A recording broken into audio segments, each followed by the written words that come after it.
We're continuing our devotions as we have been doing for a very long time on the Book of Concord, and where we've stepped through the ecumenical creeds, the Augsburg Confession, the apology to the Augsburg Confession, the small cult articles, the treatise on the power and primacy of the Pope, and we finished all those, and now we're going through the small catechism. And the first kind of section of the small catechism is on the Ten Commandments. It's going through the Ten Commandments and kind of what they mean for faithful Christians.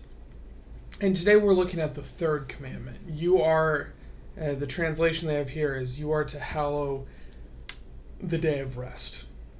And a lot of times we'll hear this, you are to honor the Sabbath day and keep it holy.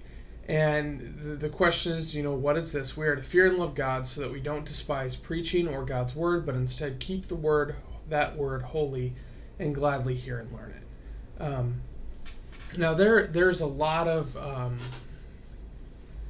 kind of caught up in what it means, what it is to take a Sabbath rest, to take that day and set it aside as rest. And there's a really I think helpful Bible passage to understand that, and it's Jesus is talking with the Pharisees about the Sabbath, and they're kind of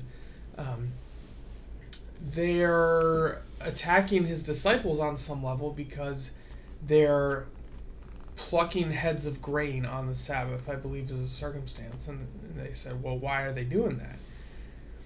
And Jesus says something I think that is really relevant here, and he says, the Sabbath was made for man, not man for the Sabbath.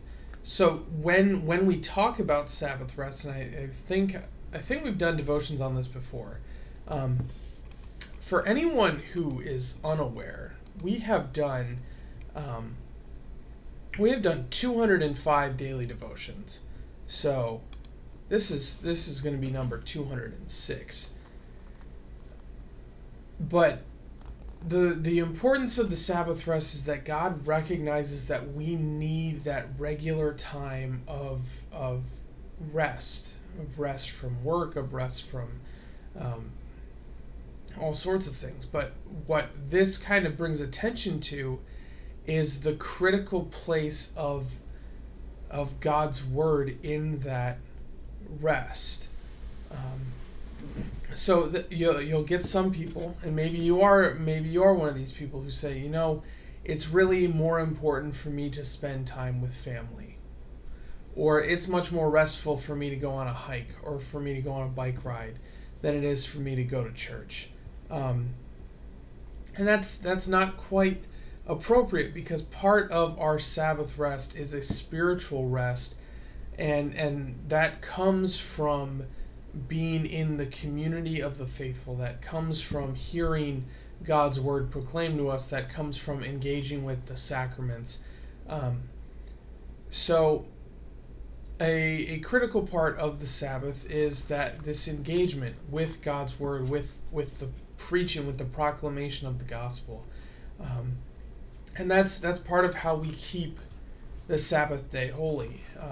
One kind of notable, and since I have a little bit of extra time here, I'm going to jump on this. One notable thing is that the Old Testament Sabbath was typically Saturday. It was the seventh day of the week, because that's when God rested. When you have the 6 days of creation where he's laboring and he's creating things, and then the seventh day he rests. And the question is, well, then why do we worship on Sunday? Why do we kind of typically as Christians take our